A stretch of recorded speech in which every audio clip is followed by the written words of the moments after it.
The town of Willow Ridge sat in a valley that the sun seemed to have forgotten. It was a place of rusted iron and peeling paint, a community that had once been the beating heart of the manufacturing district, but was now merely a ghost of its former glory. The mornings here were gray, blanketed by a persistent fog that clung to the storefronts on Main Street like a heavy memory. At the end of the block, sandwiched between a boarded-up electronics store and a bakery that only opened 3 days a week, stood Marceau's Alterations. The sign above the door was hand-painted, the gold lettering chipped away by decades of harsh winters, leaving only the faint outline of the name. Inside, the air smelled of lavender sachets, steam iron vapor, and old wool. It was the scent of preservation. Lena Marceau sat behind her heavy oak counter, her silver hair pulled back into a tight, practical bun. Her spectacles slipped slightly down the bridge of her nose as she squinted at the ledger before her. The numbers were stubborn. No matter how many times she added the columns, the result remained the same. Not enough. "The heating bill is due on Tuesday," she whispered to the empty room, her voice soft, carrying a slight lilt that hinted at a childhood spent far away from this valley. "And the thread supplier has raised prices on silk again." Lena was 62 years old, though her hands told a story of 100 years of labor. Her fingers were calloused at the tips, marked by thousands of tiny pinpricks, a map of her trade. She was not merely a seamstress, she was a restoration artist. In a world of fast fashion and disposable clothing, Lena was a guardian of the old ways. She understood that a garment was not just cloth, it was architecture. It had a skeleton made of interfacing, a nervous system of stitching, and a skin of fabric. She closed the ledger with a heavy sigh and stood up, smoothing the front of her modest apron. She walked over to the large cutting table in the center of the room. It was clear of clutter, polished to a shine. Quality, her father had taught her before he passed, is the only thing that survives time, Lena. Fashion changes every season. Quality is eternal. She picked up a pair of heavy shears, German steel, cold and heavy. They were an extension of her arm. Today, however, there was very little to cut. The rack behind the counter held only 3 items: a prom dress that needed hemming, a suit jacket with a missing button, and a pair of trousers that needed to be let out for a gentleman who refused to admit he had gained weight. The bell above the door chimed, a lonely, tinny sound that shattered the silence. Lena looked up, expecting Mrs. Higgins, the baker, coming to complain about the weather. But the figure standing in the doorway was a stranger, and in Willow Ridge, strangers were as rare as sunny days. He was a tall man, though he stood with a slight hunch, as if the weight of the sky was pressing down on his shoulders. He wore a gray raincoat that had seen better decades, and a flat cap pulled low over his eyes. He hesitated on the doormat, wiping his boots carefully, scrupulously, as if terrified of bringing even a speck of dust into her sanctuary. "Good morning," Lena said, her professional mask sliding into place. "How may I help you, sir?" The man didn't answer immediately. He looked around the shop, his eyes scanning the rolls of fabric on the wall, the vintage Singer sewing machine in the corner, and the clean, organized workspace. He seemed to be assessing not just the shop, but Lena herself. He stepped forward, his gait uneven, a limp. His left leg dragged slightly, a subtle hitch in his rhythm. He reached the counter and placed a plastic bag on the wood. The bag was wrinkled, generic, the kind you get from a grocery store. "I was told you fix things," the man said. His voice was gravel, deep and rough, like stones grinding together in a riverbed. "I repair clothing, yes," Lena corrected gently. "I restore." The man nodded slowly. His hands, large and trembling slightly, reached into the bag. He pulled out a dark blue jacket and laid it on the counter. Lena's breath caught in her throat. It was a military dress uniform jacket, navy blue, heavy wool. But it was in a state of distress that made her heart ache. The fabric was covered in lint, there were stains on the cuffs, and the lining was shredding. But the worst damage was on the shoulder and the side. A jagged tear ran from the epaulette down toward the pocket, a wound in the fabric that looked violent and old. "Can this be saved?" the man asked. He didn't look at her. He looked at the jacket, his eyes filled with a mixture of shame and reverence. Lena reached out, her fingers hovering over the wool before touching it. She recognized the weave immediately. High-grade worsted wool, the kind used in dress uniforms decades ago. This wasn't a modern synthetic blend. This was history. "Everything can be saved, sir," Lena said softly. "If one has the patience." She turned the jacket over. The buttons were brass, tarnished almost to black. The ribbons were missing, leaving only the small pinholes where they had once been attached. This was a shell of a uniform. "I need it for Monday," the man said. I have somewhere to be." Lena looked at the calendar on the wall. It was Thursday afternoon. 3 days. For a restoration of this magnitude, 3 days was nothing. It required cleaning, relining, invisible mending on the tear, and pressing. "It is a great deal of work," Lena said, analyzing the tear. "The structural integrity of the shoulder is compromised. I will need to reinforce the canvas inside." The man's hand went to his pocket. He pulled out a leather wallet that was falling apart at the seams. He opened it, and Lena, despite trying not to look, saw the contents, a few crumpled bills. Not enough to cover even the cost of the thread she would need. "I can pay you $20 now," he said, his voice devoid of hope. "And I can bring another 20 next month." Lena looked at his face properly for the first time. He had a strong jaw, lined with white stubble. His eyes were a piercing blue, but they were clouded with cataracts of sorrow. She saw the fatigue etched into his skin, not the tiredness of a long day, but the exhaustion of a long life. She looked at the uniform again. She saw the ghost of the man he used to be. She imagined him standing tall, the brass shining, the wool crisp. She thought of her own empty ledger. She thought of the heating bill. "Put your money away," Lena said. The man froze. I know it's not much, but I said put it away," Lena repeated, her voice firm but kind. She pulled the jacket closer to her. "In this shop, we do not charge for restoring dignity. That is the one service that is free of charge." The man stared at her, his mouth slightly open. "Ma'am, I can't ask you to—" "You didn't ask," Lena said, picking up her measuring tape. "I offered. Now I need to take a few measurements to ensure the fit is correct once I reline it. Please, take off your coat." The man's name was Cole. That was all he offered. Cole. No rank, no last name, no backstory. As Lena measured him, she realized just how much weight he had lost since the uniform was first tailored for him. The jacket, once a second skin, would hang loose on him now. She would have to take it in at the waist, adjust the shoulder pads to give him back his silhouette. "The wool is dry," Lena murmured, mostly to herself, as she pinned the fabric. "It needs hydration. Steam, not just heat. And the buttons, they are brass, correct?" "Yes," Cole said. He stood rigid, staring at a spot on the wall. He stood at attention, or as close to it as his body would allow. "They used to shine."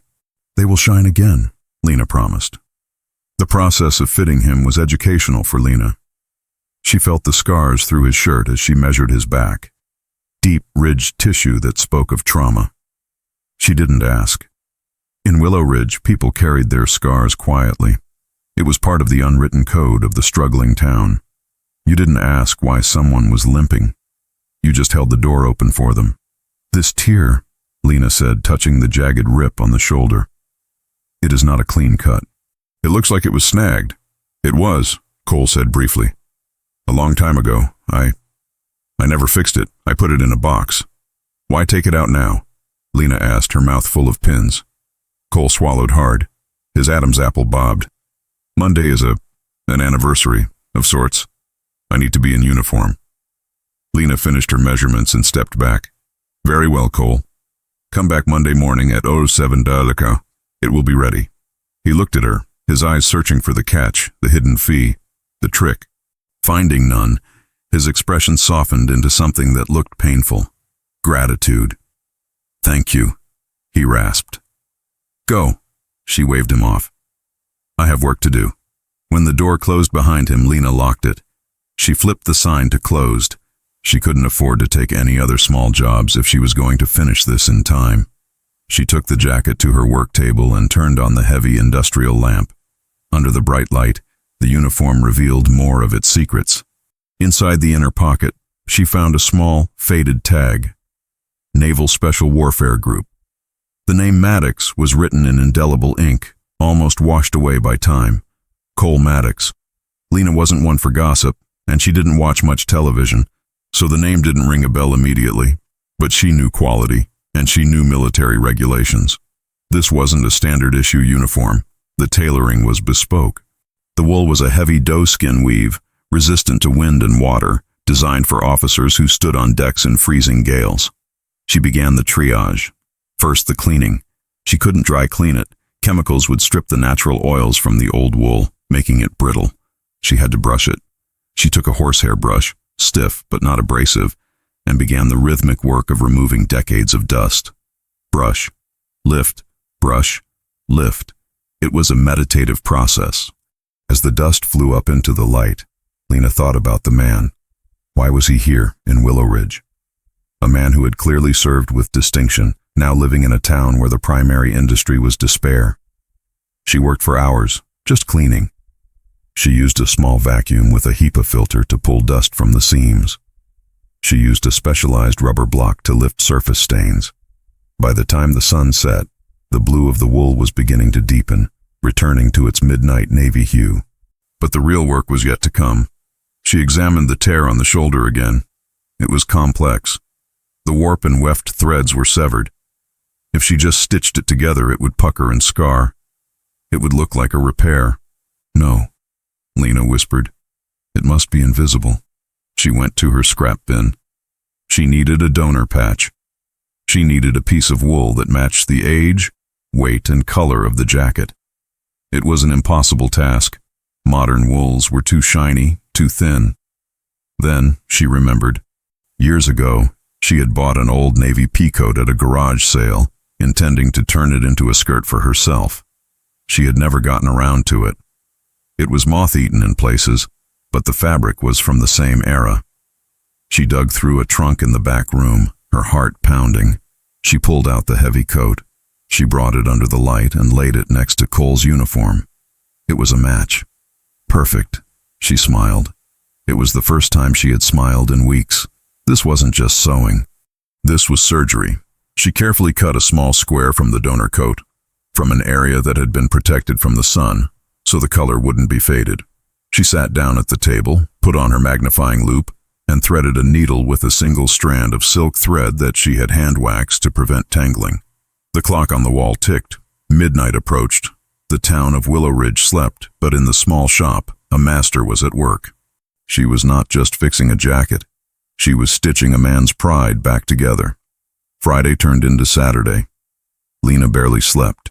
Restoration is a conversation between the tailor and the material. The material resists. It wants to stay broken. The tailor must coax it back to wholeness. Lena started with the invisible mending technique for the tear. This required unweaving the raw edges of the rip and weaving the donor threads from the patch directly into the existing fabric pattern. It was a technique that was dying out, known only to the oldest masters in Italy and Savile Row. Lena had learned it from her grandmother. She used a magnifying glass, her eyes burning with strain. Under the lens, the fabric looked like a vast landscape of crossing logs. She had to place each log perfectly. Over, under, over, under. One mistake and the light would catch the repair, revealing it. By Saturday afternoon, the tear was gone. To the naked eye, the shoulder was pristine. Only if you turned the jacket inside out could you see the complex web of support stitching she had added to reinforce the area. Stronger than before, she murmured, rubbing her thumb over the smooth wool. Next came the buttons. They were brass, stamped with the eagle and anchor. They were black with oxidation. Lena could have replaced them with new plastic ones for $5. Instead, she made a paste of vinegar, flour, and salt. She removed each button, careful not to damage the thread shank. She polished them by hand, sitting by the window to catch the afternoon light. It took 20 minutes per button. She rubbed until her fingertips were gray and the brass gleamed like gold. As she worked, she noticed something. The buttons weren't all identical. The one from the top pocket had a small dent in the side. She paused, holding the button up to the light. It wasn't a dent from being dropped. It looked like a deflection mark. Something had hit this button with force. A piece of shrapnel, a bullet fragment. She shivered. This uniform had been in battle. It wasn't just for parades. She sewed the buttons back on, but not tight against the fabric. She created a shank, a small stem of thread wrapped around the base of the button, so that when the jacket was buttoned, the fabric wouldn't pull or pucker. It allowed the heavy wool to lay flat. By Sunday morning, the jacket was reassembled, but it still looked tired. It lacked life. The structure, Lena diagnosed. The canvas is dead. The internal structure of a suit jacket is made of horsehair canvas. Over time, it loses its spring. Lena didn't have money to buy new horsehair canvas. It was expensive imported material. She looked at her own winter coat hanging by the door. It was a high-quality garment she had made for herself 10 years ago. It had a good, lively canvas inside. She didn't hesitate. Lena took her own coat, laid it on the table, and ripped the lining open. She harvested the canvas from her own clothes to save the stranger's uniform. I can wear a sweater, she reasoned. He needs to stand tall. She inserted the harvested canvas into the chest of Cole's jacket. Immediately the chest piece puffed out slightly, regaining its masculine, powerful shape. It looked like a uniform again. It looked commanding. Sunday night came. Lena was exhausted. Her back throbbed and her eyes felt like they were full of sand. She had eaten only toast and tea for 2 days. She placed the jacket on the dress form. She turned on the heavy steam iron. This was the final step. The press. You don't iron wool. You crush it if you do. You press it. You use steam and a wooden clapper to beat the steam into the fibers and lock them in place. Hiss, bang, hiss, bang. Clouds of steam filled the small shop. As the steam penetrated the wool, the fibers swelled and relaxed. The wrinkles of the last 20 years vanished. The lapels rolled beautifully, not flat and dead, but with a graceful curve that spoke of high-end tailoring. At 3 a.m. on Monday morning, Lena turned off the iron. The silence returned to the shop. Standing in the center of the room, on the mannequin, was the uniform of a Navy SEAL commander. The deep navy blue was rich and dark. The brass buttons caught the street lamp light filtering through the window. The shoulder was smooth and strong. It didn't look like an old man's cast-off clothes anymore. It looked like armor. Lena sat in her chair staring at it. She felt a profound sense of peace. She had no money for the rent. The landlord would likely come by tomorrow with a notice. Her pantry was empty, but she had done this one thing perfectly. There, she whispered to the uniform. Now you are ready for your anniversary. She laid her head on the counter just for a moment to rest her eyes. The sun would be up in 3 hours. She needed to be awake when Cole arrived. She fell into a deep, dreamless sleep, unaware that the work she had done that weekend had not just repaired a coat. It had set in motion a series of events that would shake the dust off Willow Ridge forever. The Monday morning sun in Willow Ridge was weak, struggling to pierce the thick blanket of river fog that rolled through the streets. Inside the shop, the air was still cold. Lena had not turned on the heater. Every penny saved was a minute longer she could keep the lights on. She awoke with a start at 6:45 a.m., her cheek imprinted with the grain of the wooden counter. Her neck was stiff, and her hands ached with a dull, throbbing rhythm. The tailor's arthritis her father used to warn her about. She stood up, splashed cold water on her face from the small basin in the back, and straightened her apron. She looked at the mannequin. The uniform stood at attention. It was a masterpiece of reconstruction. In the gray morning light, the gold buttons seemed to hold their own illumination. At 7 a.m. exactly, the bell chimed. Cole was there. He wore the same shabby raincoat, the same flat cap. He looked as though he hadn't slept either. His eyes were red-rimmed and his hands, clutching the doorframe, were white-knuckled. He looked like a man walking to his own execution, or perhaps a man preparing to meet a ghost. "Good morning," Lena said, her voice raspy from sleep. "Morning," Cole replied. He stepped inside, and the door clicked shut, sealing out the damp world. He didn't look at her. His eyes went straight to the center of the room. He stopped dead. For a long minute, the only sound was the ticking of the wall clock. Cole stared at the uniform. He slowly removed his cap, clutching it to his chest. He walked around the mannequin, inspecting it from every angle. He reached out a trembling hand to touch the shoulder that had been torn open, the shoulder Lena had spent 10 hours reweaving strand by strand. "Where is the tear?" he whispered. "It is gone," Lena said simply. "The fabric remembers how to be whole. It just needed to be reminded." Cole turned to look at her. His eyes were wide, the hardness in them replaced by a raw, naked vulnerability. "And the shape, it looks full." "I replaced the canvas," Lena admitted quietly. "The old horsehair had collapsed. It could not hold the weight of the metals you are meant to wear." He looked at her, really looked at her, and then at her own coat hanging by the door. Now limp and liningless. He understood. He saw the sacrifice. A silence stretched between them, heavier than any words could be. In the military, sacrifice is the currency of love. He recognized the transaction immediately. "I have no money to pay for this," he said, his voice cracking. "I told you $20 is—" "Go," Lena interrupted gently. "There is a changing screen in the corner. Put it on. You cannot go to your anniversary holding it in a bag." Cole nodded. He took the uniform behind the screen. Lena busied herself tidying the counter, giving him privacy. She heard the rustle of wool, the sharp zip of trousers, and then the distinct rhythmic click-click-click of brass buttons being fastened. When he stepped out, Lena stopped breathing for a second. The hunched, broken man in the raincoat was gone.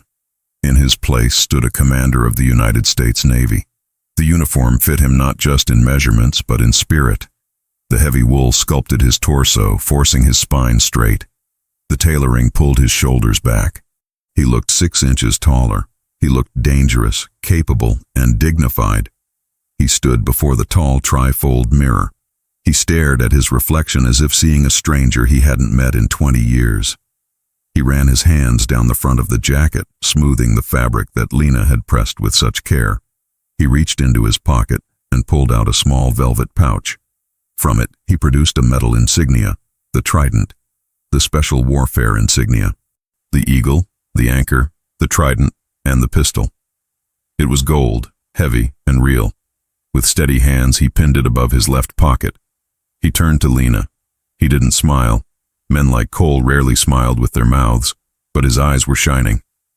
"You didn't just fix a coat," he said, his voice deep and resonant, the gravel now sounding like bedrock. "You gave me back my armor." He walked to the counter. He placed the crumbled $20 bill on the wood. Lena opened her mouth to protest, but he held up a hand. "Take it," he commanded. It wasn't a request. "For the thread." He turned on his heel, a sharp military pivot, and walked out the door. He didn't limp. The uniform wouldn't let him. Lena watched him disappear into the fog. She looked down at the $20 bill. It wouldn't cover the electricity for the day, but as she touched the bill, she felt a strange warmth. She had done something real. The emotional high of the morning evaporated by noon. The bell chimed again at 12:30 p.m., but this time it wasn't a hero. It was Mr. Henderson, the property manager for the block. He was a small man who wore suits that were too shiny and cologne that lingered in the shop for days. "Lena," he said, breezing in without wiping his feet. "Chilly in here. You really should run the heat. Bad for the pipes if you don't." "The pipes are fine, Mr. Henderson," Lena said, her hands tightening on her shears. "How can I help you?" He placed a cream-colored envelope on the counter. It looked polite, but Lena knew it was a declaration of war. "The owners are reviewing the leases for the quarter," Henderson said, feigning sympathy. "You know, this building is old. Prime location, potentially. They're thinking of converting this space into a coffee franchise. High turnover, you understand." "I have a lease until the end of the year," Lena said, her voice trembling slightly. "Technically, yes," Henderson nodded. "But there's the clause about arrears.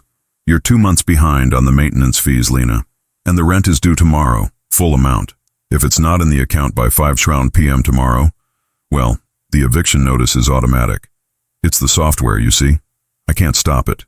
He tapped the envelope. "I like you, Lena, but you're running a museum here, not a business. People don't fix clothes anymore. They buy new ones online. It's cheaper." "It is not cheaper," Lena said, a spark of anger flaring in her chest. "It costs the earth. It costs dignity." Henderson chuckled, a dry, rattling sound. "Dignity doesn't pay the rent. Tomorrow, Lena, 5 p.m., or I have to bring the padlock." He left, the bell jingling cheerfully behind him. Lena sank into her chair. She opened the envelope. The amount was staggering, $3,000. She looked at the $20 bill Cole had left. She was done. She had used her own coat to fix a stranger's uniform, and now she would be thrown out into the street with nothing. The irony was bitter. She had restored a man's armor, but she had stripped herself of her own protection. She spent the afternoon paralyzed. She didn't work. She sat by the window, watching the gray people of Willow Ridge walk by. She thought about closing up early, packing her few belongings, her grandmother's thimble, the good scissors, the photo of her father, and just leaving before the shame of the padlock. But she stayed. She was a Marceau. They stitched until the thread ran out. While Lena sat in the growing shadows of her shop, Cole Maddox was 50 miles away, standing in a field of white stones. The National Cemetery was vast, a rolling sea of green grass and white marble. The rain had started to fall, a cold, steady drizzle that soaked through civilian clothes instantly. But Cole remained dry.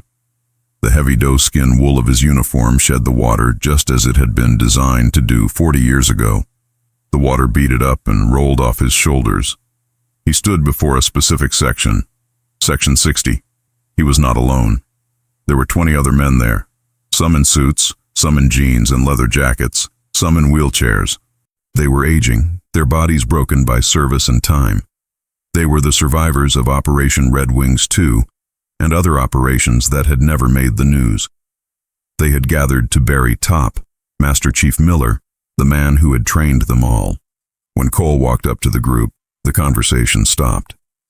The men turned. They saw him coming through the mist. They saw the uniform.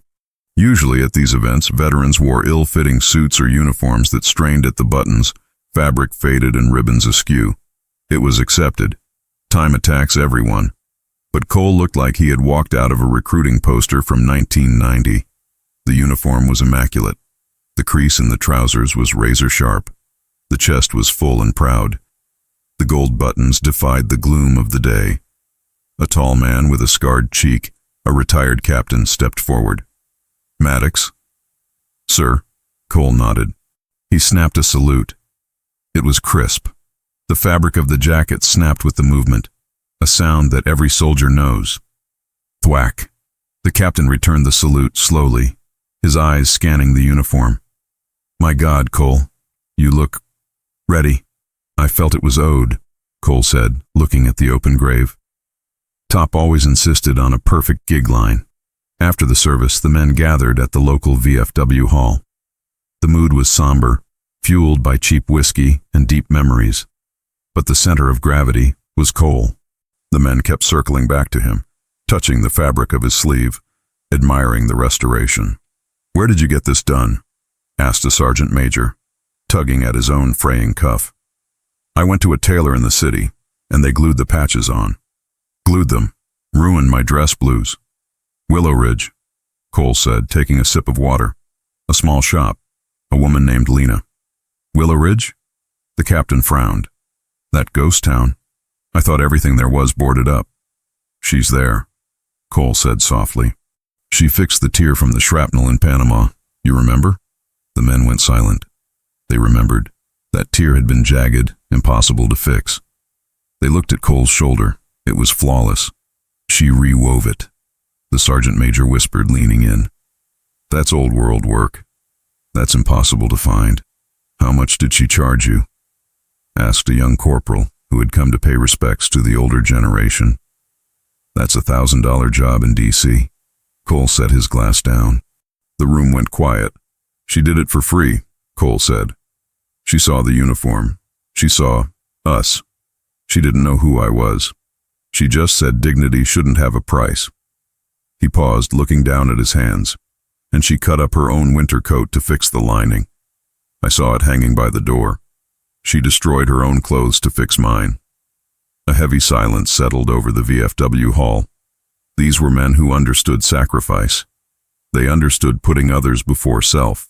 To hear of a civilian, a poor woman in a dying town, doing that for one of their own, struck a chord deep in their chests. The captain stood up. He was a man who could move battalions with a phone call. He looked at Cole, Then he looked at the men around the room. She cut up her own coat, the captain repeated. Yes, Cole said. And I think she's in trouble. The shop was cold. There was no stock. She looked cornered. The captain pulled out his phone. He didn't look at the time. He didn't care that it was Monday evening. Gentlemen, the captain said, his voice finding that command tone that made spines straighten. We have a new mission. He looked at the sergeant major. Get the network up. I don't care if they are Army, Navy, or Marines. I want everyone who is within 100 miles of Willow Ridge. For what purpose, sir?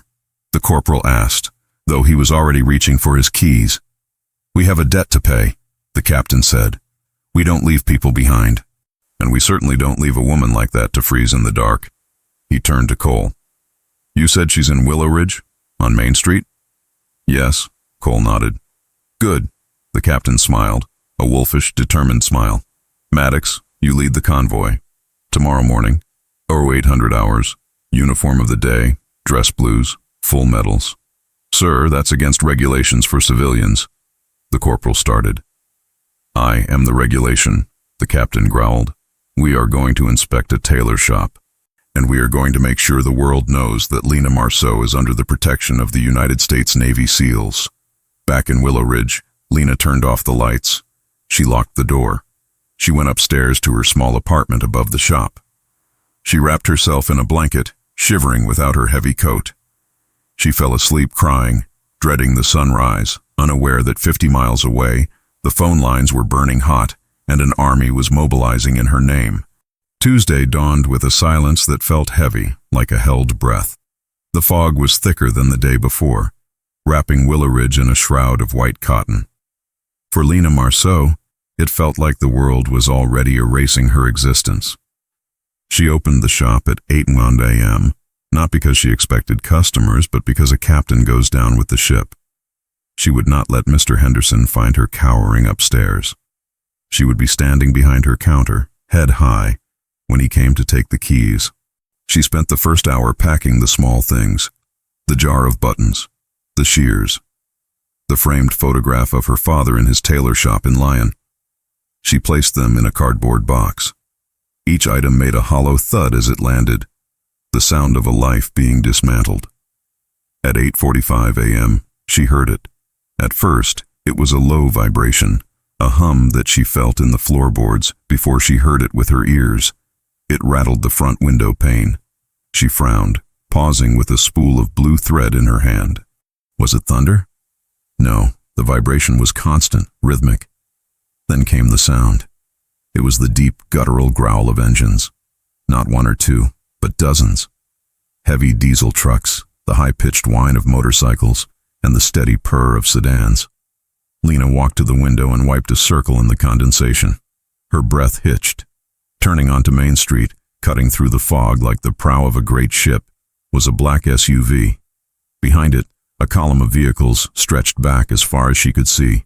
There were motorcycles with flags mounted on the back, American flags, POW, MIA flags, Navy jacks, snapping violently in the wind.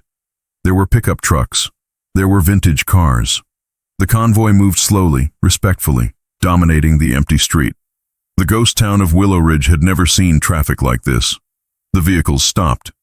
Simultaneously. It was a maneuver of precision. Doors opened. Lena stepped back from the window, her hand covering her mouth. From the vehicles emerged men and women, but they were not casual visitors. They were dressed in the deepest midnight blue.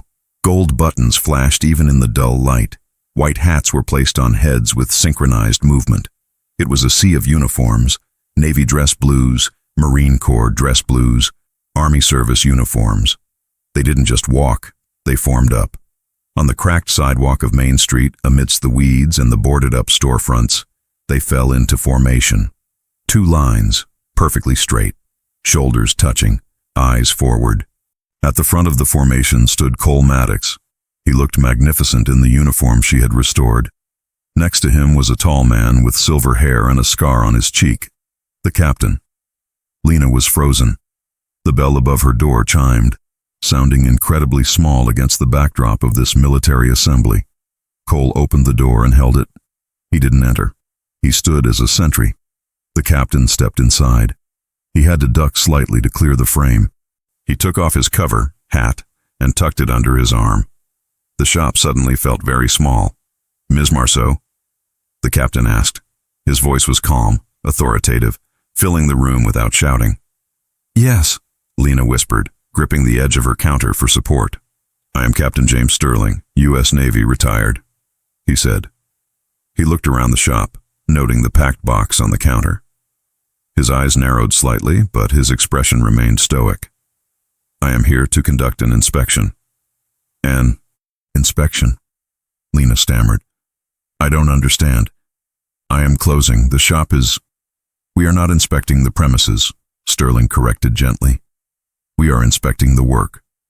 He stepped aside. Cole marched in, stopped 3 paces from the counter, and executed a sharp left face, presenting his profile to Lena and the captain. "Commander Maddox," Sterling barked, "report on the status of your uniform." "Sir," Cole replied, staring straight ahead. "Uniform was compromised. Structural failure in the shoulder. Canvas collapsed. Buttons oxidized. Fabric torn." "And the current status?" Sterling asked, walking slowly around Cole, examining the stitching with a critical eye. "Restored to regulation standards, sir. Exceeding factory specifications."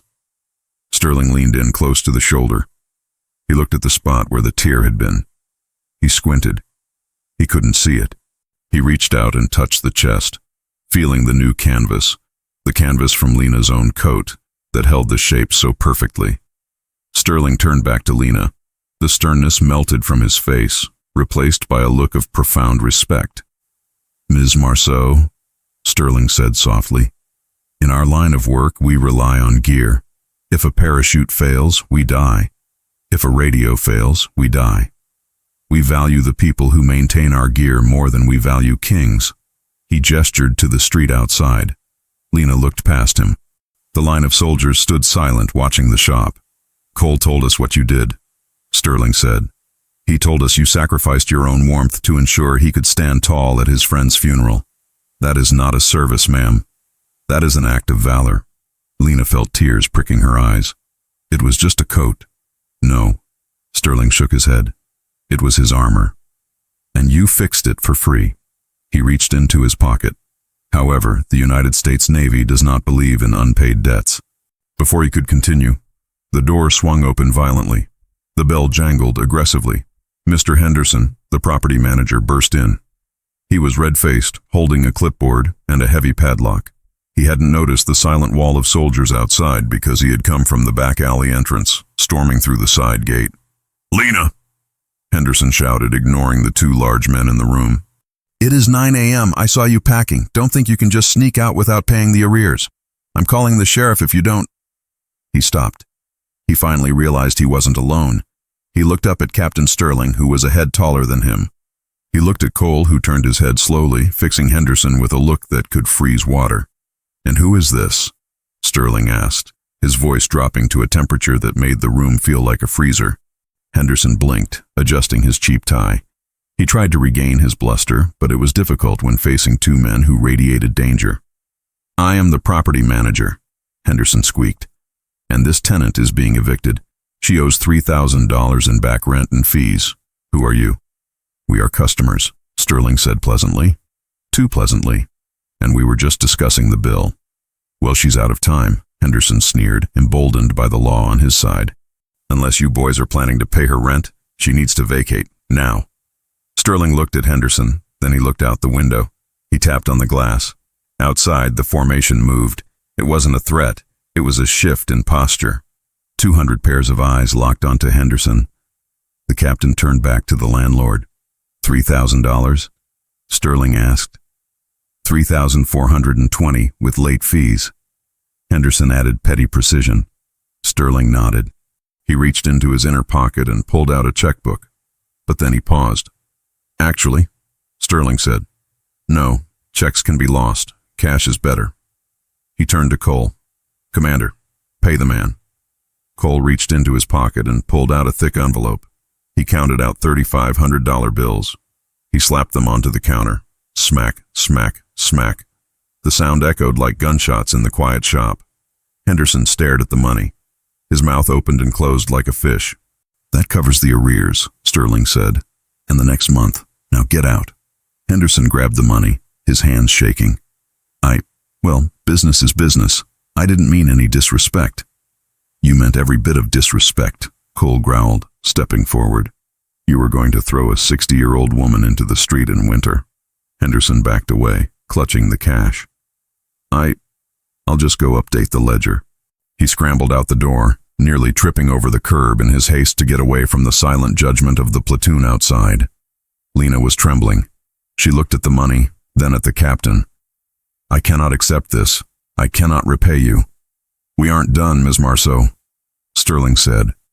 He turned to the door and shouted, "Company, attention!" The sound of 200 heels clicking together outside was like a thunderclap. "Forward. March." The door opened wide. The first soldier walked in. He was a young Marine. He carried a dress jacket in his arms. He walked up to the counter, placed the jacket down, and looked Lena in the eye. "Ma'am," the Marine said, "I have a loose button on my cuff. It's a violation of regulation. Can you fix it?" Lena blinked. "Yes, of course, it will take 5 minutes." "I have been told your rate is $50 for a rush job," the Marine said, placing a $50 bill on the counter. "50? No, it is $5, Lena corrected. "The market rate for a master tailor is 50, the Marine insisted. "And I tip well." He moved aside. The next soldier stepped up, an older Navy chief. "Ma'am," he said, placing a pair of trousers on the counter. "I've put on a few pounds. Need the waist let out. Can you do it?" "Yes," Lena said, tears streaming down her face now. $100 seems fair," the chief said, dropping a bill on the pile. And so it went. They filed in, one by one. It was a procession of gratitude disguised as commerce. They brought uniforms that needed minor repairs, simple pressing, or sometimes nothing at all. One soldier brought a perfectly good hat and asked her to inspect the stitching for $20. The pile of cash on the counter grew. It spilled over the ledger. It covered the eviction notice. But it wasn't just money. It was the way they looked at her. They didn't look at her with pity, the way the townspeople of Willowridge did. They looked at her with deference. To them, she wasn't a poor seamstress. She was a logistics specialist. She was the one who ensured they could walk into a room and command respect. She was part of the machine. About halfway through the line, a woman in an Air Force uniform stepped up. She placed a jacket on the counter. "My father wore this in Vietnam," the woman said softly. "It's been in a closet for 30 years. It smells like mothballs and sadness." "Cole said you know how to make fabric live again." Lena wiped her eyes with her apron. She touched the old olive drab fabric. "I can bring it back." "Take your time," the woman said, placing an envelope on the counter. "There's $1,000 in there as a retainer. I trust you." By noon, the line still stretched down the block. The fog had lifted, burned away by the sun. People from the town, the baker, the mechanic, the people who had ignored Lena for years, were standing on the sidewalks, watching in awe. They saw the shiny cars. They saw the heroes. And they saw that all of this attention, all of this respect, was directed at the small, peeling shop they had walked past 1,000 times without seeing. Lena Marceau wasn't invisible anymore. Inside the shop, the captain leaned against the wall, watching Lena measure a young sergeant for a new suit. He smiled. "You know," he said to Cole, "we're going to need a lot of tailoring. The VFW post needs a dedicated seamstress. We have weddings, funerals, balls. It's a lot of driving to go to the city." "Agreed," Cole said. "It would be much more efficient if we had a contract with a local provider." "Ms. Marceau," the captain called out over the hum of the sewing machine, which was now running hot. Lena looked up, her neck tape measure draped around her shoulders like a stole of office. "Yes, Captain?" "How would you feel about being the exclusive tailor for the Tri-State Veterans Association? It comes with a monthly retainer, and we have a lot of uniforms." Lena looked at the shop. It was full of life. It smelled of coffee that someone had brought in, of wool, and of hope. She looked at the cash on the counter, enough to pay rent for 2 years. She looked at her own coat still hanging by the door, lining ripped out. Cole followed her gaze. He walked over, took her coat off the hook and folded it gently. "I think," Cole said, "that your first job as our official tailor is to make yourself a new coat. Cashmere, double-breasted, the best you have." Lena smiled. A real radiant smile that took 20 years off her face. "I think I can do that," she said. 12 months is a short time in geology, but in the life of a small town, it can be an eternity. If you walk down Main Street in Willow Ridge exactly 1 year after the Great Inspection, you wouldn't recognize the place. The fog still rolled in off the river, but it no longer signaled despair. Now, it framed a bustling, vibrant avenue. The boarded-up electronics store next to Lena's shop was gone. In its place was the Forward Operating Base, a coffee shop run by 2 retired Marines who served the best espresso in the county. The bakery, once open only sporadically, now had a line out the door every morning at 6 a.m., selling croissants to the steady stream of visitors coming to the district. And at the center of it all, the heart that pumped blood into these new arteries, was Marceau's Master Tailoring. The sign was new. It was hand-painted in gold leaf on black wood, illuminated by warm gooseneck lamps. The window display no longer held a single dusty dress.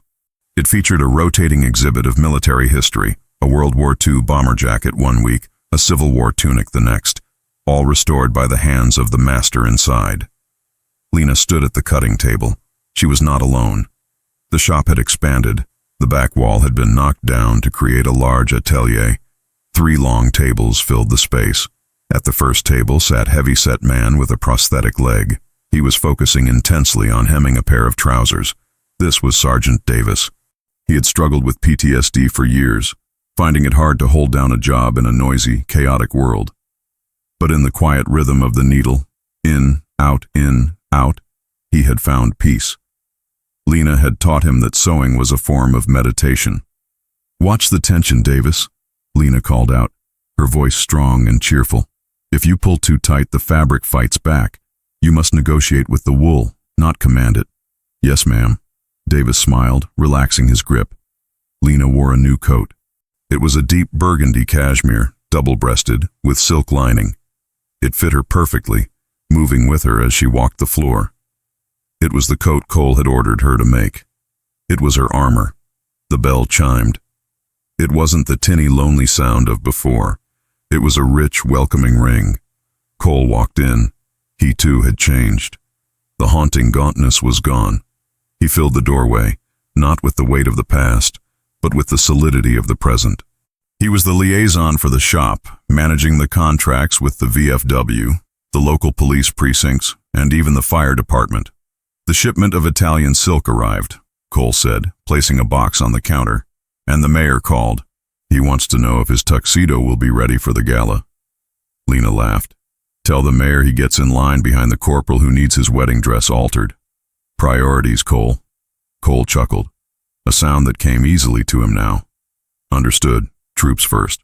He leaned against the counter, watching the apprentices work. There were 4 of them now, all veterans, all learning the trade. The shop had become more than a business. It was a sanctuary. It was a place where damaged fabric and damaged people came to be made whole again. "You know," Cole said quietly, "the building title transfer went through this morning." Lena stopped cutting. She looked up. "It is done." "It's done." Cole nodded. "The Veterans Association bought the block. Henderson is gone. You own the shop, Lena. Free and clear. No more rent. Ever." Lena ran her hand over the smooth wood of the cutting table. The fear that had lived in her chest for a decade, the fear of the knock on the door, finally evaporated. "We did it," she whispered. "No," Cole corrected her. "You did it. We just provided the logistics. You provided the magic." He walked over to the wall where a framed newspaper article hung. The headline read, "The Tailor Who Mended a Regiment." Next to it was a photo of the queue of soldiers stretching down the block that foggy Tuesday morning. "I have a surprise," Cole said. "Close the shop early today." "I have work to do," Lena protested instinctively. "The work will wait," Cole said firmly. "Get your coat." They drove out of town, up the winding road that led to the overlook above the valley. It was sunset. The sky was a bruised purple and gold, casting a long shadow over Willow Ridge. Cole parked the truck, and they got out. From this height, the town didn't look broken. The streetlights were flickering on, creating a string of pearls along the river. "Why are we here?" Lena asked, pulling her cashmere collar up against the chill. Cole reached into the back seat and pulled out a garment bag. He laid it on the hood of the truck. "1 year ago, you fixed my uniform," Cole said. "You used a technique, invisible mending. You made the scar disappear." "It is the best way," Lena said. "It is," Cole agreed. "But there is another way. In Japan, when a precious ceramic bowl breaks, they don't hide the cracks. They fill them with gold dust and resin. They call it kintsugi. They believe that the piece is more beautiful for having been broken." He unzipped the bag. Inside was a tapestry. It was made of scraps. Lena gasped. She recognized the fabrics. There was a square of the navy wool from Cole's uniform. There was a piece of olive drab from the Vietnam jacket. There was a strip of digital camouflage from a modern Marine uniform. There were pieces of police blues, firefighter canvas, and even a square of the floral dress she had hemmed for the baker. It was a quilt, but it was a masterpiece of tailoring. The pieces weren't just sewn together. They were joined with a thick, shimmering gold thread. "The boys and I, we worked on this," Cole said shyly. "Davis did the heavy stitching. I did the layout. We wanted to show you what you taught us." Lena touched the gold stitching. It was rough in places, amateurish compared to her own work, but it was strong, incredibly strong. "We are all just scraps, Lena," Cole said, looking out over the town. "Before we walked into your shop, we were just unmatched pieces of cloth, torn by the war, fading in the closet. You didn't just fix our clothes, you stitched us together. You made us a community." He pointed to the quilt. "The gold thread, that's you." Lena Marceau, the woman who had spent her life making others look perfect while she faded into the background, finally let the tears fall. But they weren't tears of sadness. They were tears of relief. She realized then that her father had been right, but also wrong. Quality survives time, yes. But love? Love transforms time. "It is beautiful," she whispered. "It is the most beautiful thing I have ever seen."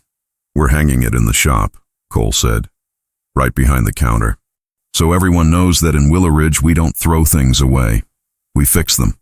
They stood there for a long time, watching the stars come out over their town. The soldier and the seamstress, the warrior and the healer. Lena thought about the empty ledger she had cried over a year ago. She thought about the cold. She thought about the loneliness.